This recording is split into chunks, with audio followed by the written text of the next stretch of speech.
A sudden shift along the Middle Pictou River has revived a sense of urgency that many thought was beginning to fade. Freshly exposed banks, revealed after recent drops in water levels, have opened up new stretches of shoreline that were once hidden beneath fast-moving currents.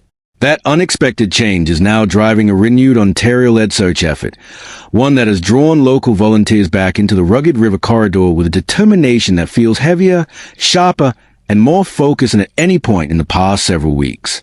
And before we go any further, make sure you hit the subscribe button and turn on your notifications so you get first-hand updates as this story continues to unfold. The momentum behind this renewed search isn't just a result of new terrain becoming visible. It's the sense that the river itself may finally be giving up parts of the story it has kept concealed. When water levels rise, the Middle Pictou tends to swallow everything: driftwood, branches, debris, and in some cases, whatever clues might be linked to ongoing investigations. But when those waters recede, the river lays itself bare. Sandbars shift, mudflats emerge, and previously unreachable pockets of shoreline become accessible for the first time in months. That is exactly what happened this week, prompting search organizers to declare that now, more than ever, is a moment to revisit areas previously written off as fully cleared. The decision wasn't made lightly. Search leaders have been methodical since the earliest days of the investigation, approaching every square meter of the river system with careful planning. But rivers are unpredictable. A section that seemed thoroughly examined weeks ago can look completely different after a shifting current, revealing crevices, gravel beds, and large debris that have remained invisible beneath turbulent water.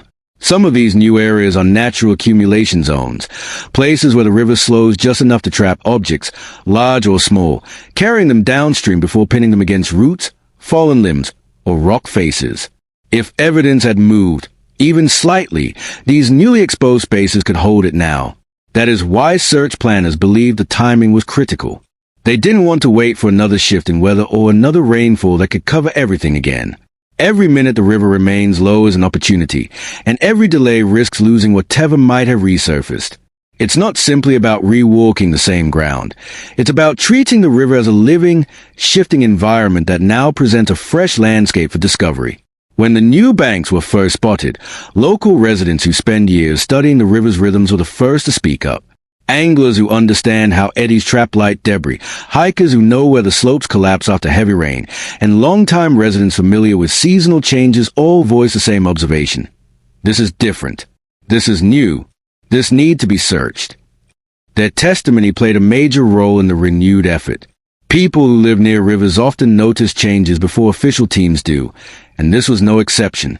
Their insights helped pinpoint the exact sections where the bank had pulled back far enough to reveal new mudlines, fresh erosion, and untouched debris beds.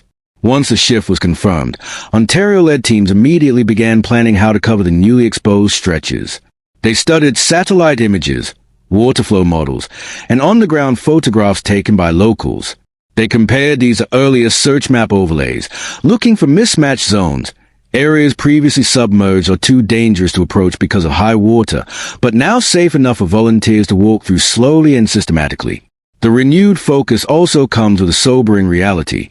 Search teams know that revisiting the same territory can be exhausting, both mentally and physically. It requires commitment, patience, and a willingness to confront the possibility that the effort might reveal difficult truths. But they also know that investigative breakthroughs often happen in the moments when searchers refuse to give up, when persistence outlasts the river's unpredictability. They've seen it in other cases. An object carried downstream for weeks suddenly gets caught in a new spot after water recedes. A fragment of clothing, a tool, or even a personal item emerges from beneath a layer of silt, or an anomaly in the soil signals something that wasn't visible before.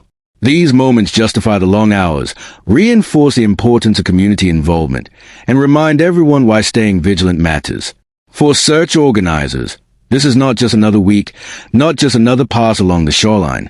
It is a window, narrow, temporary, and critically important. They know the river won't stay like this for long. Weather patterns can shift quickly, and any rainfall upstream can erase newly exposed features overnight. That urgency is what pushed the planners to call in reinforcements and widen the scope of the operation. This time, they want no overlooked corner, no hidden alcove left unexamined. That urgency is also what leads directly into the next major development. The mobilization of approximately 40 local volunteers who have agreed to sweep the shoreline grid from sunrise to sundown. Their commitment, structure, and stamina form the backbone of the renewed push, and their work becomes the next essential step of this unfolding story.